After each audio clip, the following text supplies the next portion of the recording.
At the far north, you can see an exhibition of post-Angkorian Buddha statues. The glass cabinets are arranged in 2 rows left and right-hand side filled with objects made of bronze, and this is why it is called bronze booth. The bronze booth is divided into 2 parts.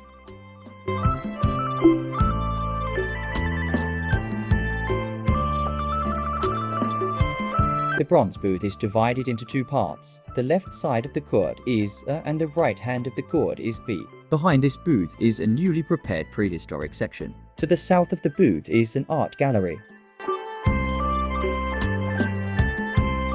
This gallery contains many mud artifacts from the 6th century to the 11th century Baphuon style. West Gallery. There are only 2 styles, Angkor Wat style and Bayon style. Booths for art objects in the style of a car are divided into 2.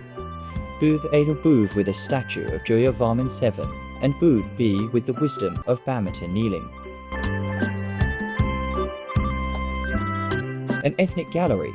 The eastern end of this gallery is a pottery store. Visitors, after visiting the pottery, must enter the Buddha statue booth and then visit booth of the bronze booth. For those who are interested in architectural decoration, you can go out through the main door. Behind the guru to study the exhibits on the porch of the south, west and north galleries. Along the veranda of each gallery are many portraits and statues. On the porch of the northeastern gallery, there are 2 large stone inscriptions and low bas reliefs, Bandi Khmer.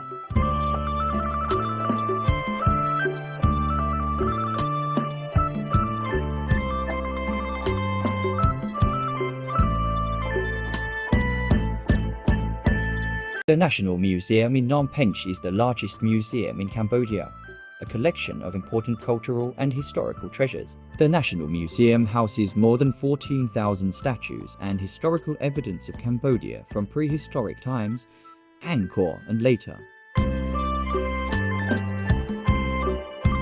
The National Museum was built on August 15, 1917 in the style of traditional Khmer and was inaugurated in 1920 by King Saisworth.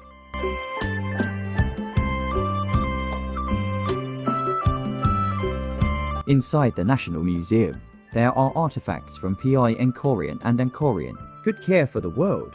Research on artifacts, art, religion, Khmer archaeology from the 4th century to the 4th century 13.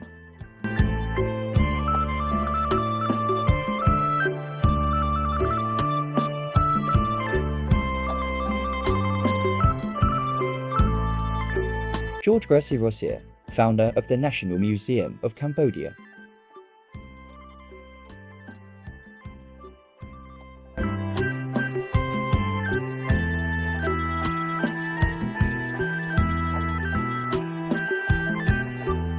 The National Museum was built in 1917 during the French colonial period in the Kingdom of Cambodia 1863-1953 by Thefren Chachik George Grossi. 54 meters long and 66 meters deep and built on a high ridge, 2.5 meters.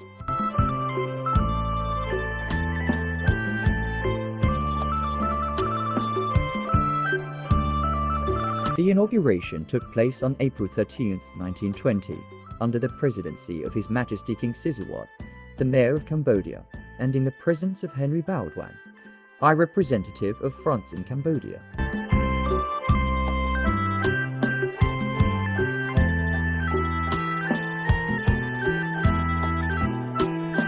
Originally named the National Museum of Cambodia, it was renamed the Albert Sarraut Museum in honor of French Governor Albert Sarraut.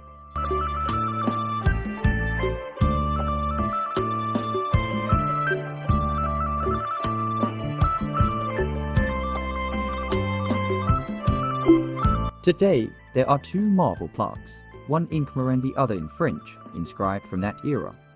The layout of the museum was painted by George Grossi. The collection of the palace's sculptures were the work of Khmer artists, teachers and students of the school, such as Ning Kharkia or Reem Kaya.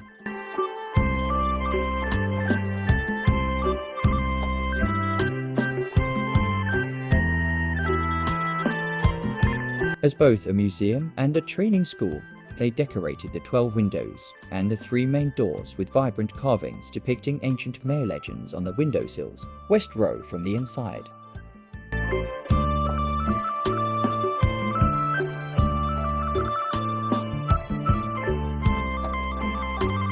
The National Museum is located in the same center of the Royal University of Fine Arts of the South, built in 1917. The Khmer people used to call this center the School of Design.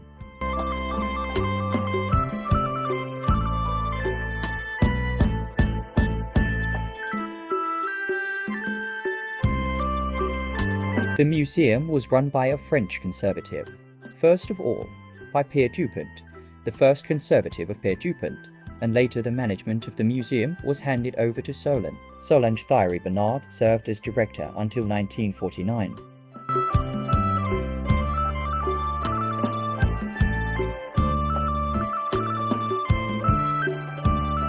Later, in 1950, the museum, occupied by Jean Beausoleil, the deputy conservator at Angkor, returned to lead the museum. He organized the transfer of control of the museum from the French School of the Far East to the royal government.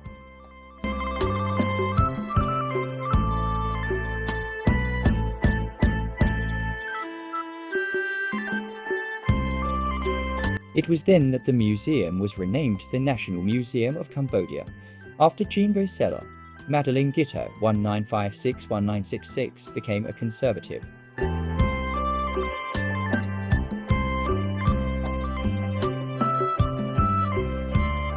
Since 1966, the 10-year contract between the French School of the Far East and the Royal Government of Cambodia has expired.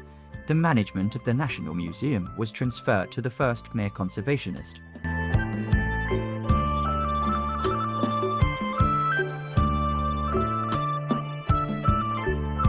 Chi Day-Sain, who had studied at the École du Louvre and at the University of Paris, France. Mr. Chi Day-Sain led the museum as a conservative director until 1971. Baphuon was then appointed conservative, both of whom were killed during the Khmer Rouge regime.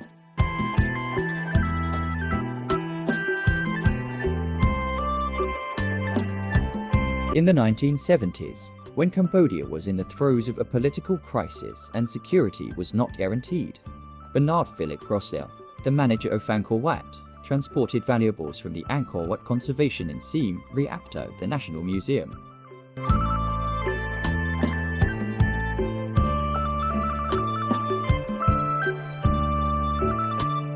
Valuable artifacts from both the museums of Batam and other museums are also housed in the National Museum.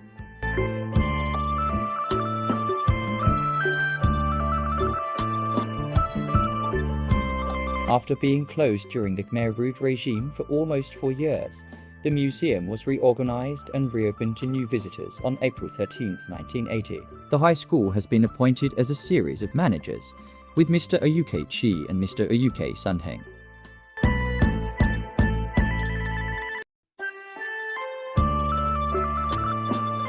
Next was Mr. Pitch Keu from 1991-1996 on September 26, 1996.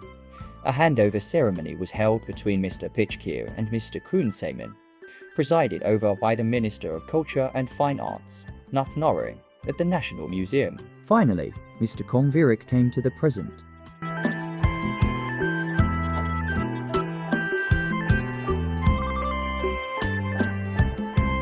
Next was Mr. Pitch Keu from 1991-1996 on September 26, 1996.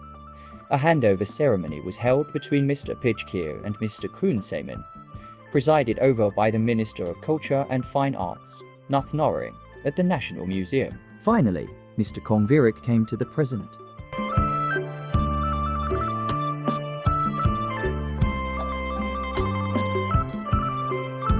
Originally, the National Museum was a building in the former Sisawath Key High School, known as the Phnom Penh Museum, when the National Museum Modern Museum was completed.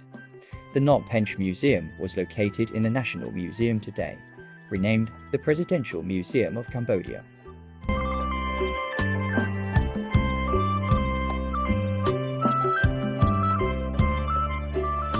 After its inauguration in 1920, the Presidential Museum of Cambodia was renamed the Albert Sareth Museum in 1996. It was renamed the National Museum of Cambodia.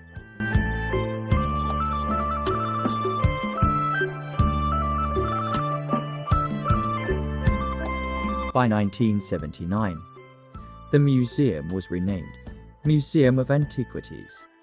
Then, during Pekio's preservation period, the museum was renamed the National Museum of Cambodia to this day.